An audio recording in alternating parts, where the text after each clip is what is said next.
The Chargers move ever closer to a playoff berth in Jim Harbaugh's first year. LeBron James says the NBA loses viewers by shooting too many effing threes, and the Galaxy bid adieu to the MVP of MLS's title game. Good morning. I'm James. This is your daily dose of sports and snark for the greatest sports city in the world, Los Angeles.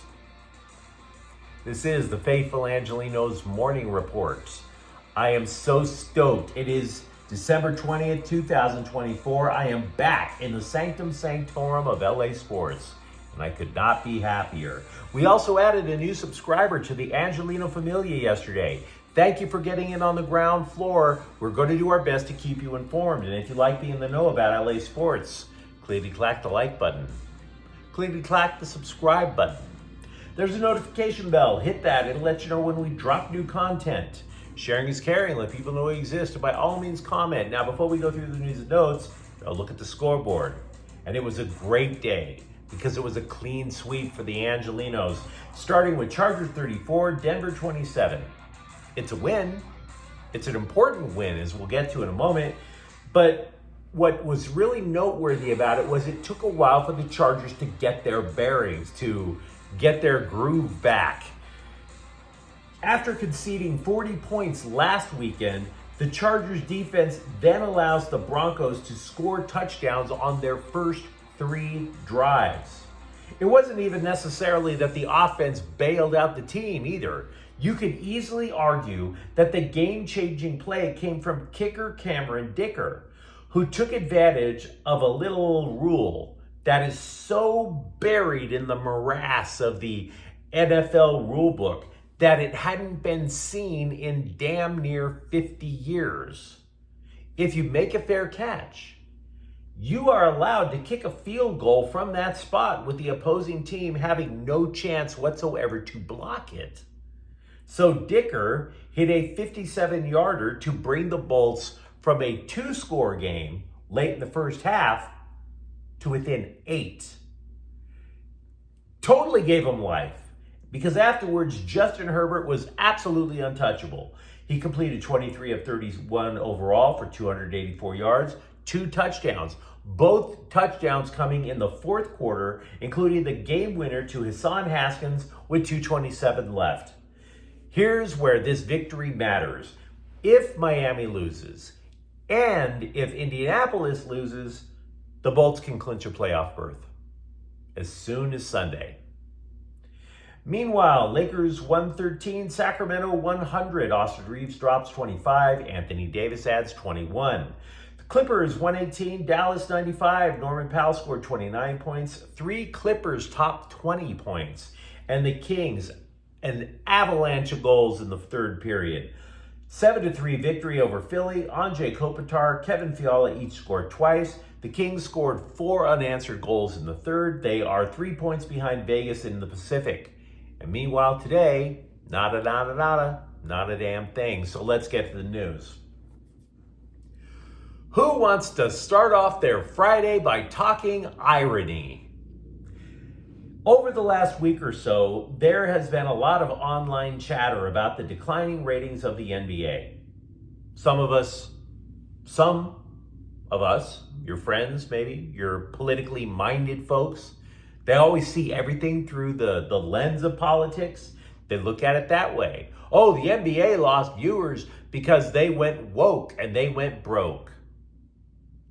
Then some scribe is like, maybe not. He goes to LeBron James and asks his opinion, to which he replies, quote, "Our game, there's a lot of effing threes being shot," unquote. And he said there needs to be a conversation about that. Why are there too many threes being chucked up there? Great idea. Maybe you could start with your own head coach, my dude. JJ Redick mandated the Lakers shoot more from beyond the arc when he took the job. Anthony Davis, doesn't matter if you're 7 foot tall. Get behind the arc and start chucking up threes. We don't care if you only sink 1 a game. If the Lakers signed a guy with webbed hands, Redick would plant that guy out from behind the arc and start chucking up threes like that. It's silly. Absolutely silly. And by the way, the scribes, like a bunch of little snitches, ran up to Redick to get his take. To which Redick replied, quote, "This game should be celebrated. The league is more talented and skilled than it was 18 years ago when I was drafted. That's a fact," unquote. And Redick may be right about the talent. And I would say he's even right that in good times, the NBA should be celebrated. But I can't celebrate it and I can't watch it because James is right. Look, the reason we all watch sports is to see people do things that impress us. Things that you and I can't do regularly. You look at the modern NBA and it looks like something we could do. Because what do? Oh yeah, this is supposedly better talent. Let's concede for the moment that it is better talent than 18 years ago. But they run plays like a damn rec league. They don't even run plays, it looks like. The NBA is literally passing the ball around the arc until somebody gets a halfway decent shot and chucks up a three. Maybe you can envision for a moment not actual NBA players and just envision a team made up of your local plumber, the cable guy, the guy at the taco truck on the side of the road, the guy from Uber Eats, and all four of them just passing the ball around. It's the same damn thing you would see in a public park. Why would I go out of my way to watch that? Why would I go out of my way to pay money for that? I've literally just explained the offense on more than half of the teams in the NBA. You could do that. I could do that. Why would I want to pay for you? Why would you pay for me to do that? Right? You know what I can't do? Dunk. That's what I can't do. That's what I want to pay to see. But nobody decides to run an offense like that gets the ball into the low post. All these teams acting like they have the Splash Brothers and they don't. Redick is coaching like he has the Splash Brothers and he doesn't. That's why the NBA is so bloody unwatchable. And that's the memo. Only in a goofball, penny-pinching league like Major League Soccer could you envision the MVP of a championship game getting traded. It would literally be like the Dodgers telling Freddie Freeman, "Thanks for the grand slam, bruh. We're sending you to Tampa Bay." But less than 2 weeks after the Galaxy hoisted the title for a sixth time, Gaston Brugman had been traded to Nashville for yet another midfielder named Sean Davis. The guy coming into town is a defensive-minded midfielder who also played for New York Red Bulls, where he was part of two teams that won the Supporters' Shield. Now, Davis only scored one goal, though, in the last 3 years. As for Brugman, he was originally a starter for the Galaxy when he was acquired. And yet, the Galaxy in midfield are super deep. Super deep. And so Brugman's time was whittled down over the last year and a half. The reason that he wound up getting the start in MLS Cup is due to a knee injury to Ricky Puig. Now, to me, by the way, as a side note, this trade suggests to me that perhaps Puig's return is not going to take a full year.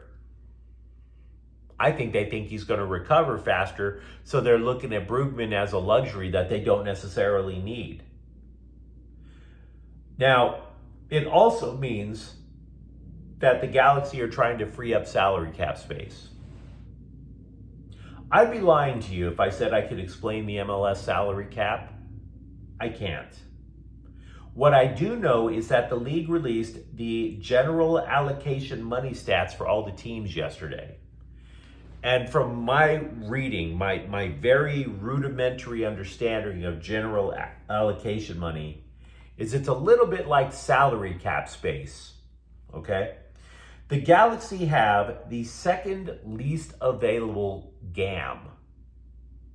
So, according to GM Will Kuntz, quote, to maintain a championship caliber roster, teams are often forced to make difficult contractual decisions. Today's trade is evidence of that, unquote. So, yeah, in order to keep the Galaxy from being hamstrung, they literally had to get rid of the MVP of MLS Cup. Craziness. The Trojans' engine, the engine of USC football, ever since Lincoln Riley came to town, was supposed to be the offense, right? And it's leaking oil. There's no doubt about that, considering the losses in the transfer portal and whatnot. But they remain deadly serious about boosting other areas of the team. 336-pound defensive lineman Keyshawn Silver is transferring in from Kentucky. And that dude is a one-man answer to the question of when will USC stop putting little dudes on the line of scrimmage? 336 pounds. Try to move that out of the way. He is the fourth player to transfer into Heritage Hall since the transfer portal opened. It is hard to imagine Silver not starting. Consider this. The Trojans have lost 3 interior defensive linemen since the end of the year. Most of the guys left over on the roster are sophomores. Meanwhile, Pro Football Focus, or PIF, looked at the analytics and proclaimed Silver the 18th best tackler among interior defensive linemen. So this, guys, is an upgrade. This is a building block for your D. Meanwhile, for all the times that we've spoken of players who are not loyal to Lincoln Riley, who are not loyal to USC's coaching staff, I can tell you of one guy who is definitely loyal as hell to defensive coordinator Danton Lynn. Safety Kamari Ramsey will come back for his junior year. He was absolutely terrific for a defense that dramatically improved. I saw the guy play multiple times. He reads plays so quickly and gets to the ball. And I will say this, there's probably another reason he's coming back. It's a commitment to his people. He's going to have the chance to play alongside his godbrother, cornerback DJ Harvey, who is transferring into USC from San Jose State. Over at UCLA, the Bruins have replenished their coaching staff. They have hired Andy Kwan to teach offensive line, and Gabe Lynn is going to lead the safeties. Matthew Stafford told the Scribes that the Rams are downright joyful to see Tyler Higbee back at practice. Quote, obviously a lot of experience within the offense. He is a guy that has been here for a long time. He understands what we're trying to do on every play. He's a great energy guy. The biggest thing is I'm just excited for him. His attitude is infectious, and the way he goes about his business is amazing. We're so glad to have him back, unquote. And speaking of being back, except for the jet lag, I'm happy to be back home. You let me know what you think in the comments thread. Talk to me, for example. How geeked are you as a Chargers fan, not only to see the 2-game losing streak go away, but to be this close to getting into the playoffs? And for that matter, are there too many effing threes being chucked up in the NBA? And if you enjoyed the content, don't forget to subscribe to Faithful Angelenos. We talk LA sports every single day here. Thank you for watching. I'm James. We'll be back tomorrow. Faithful Angelenos is a Kian Cortel Queso production. Take care.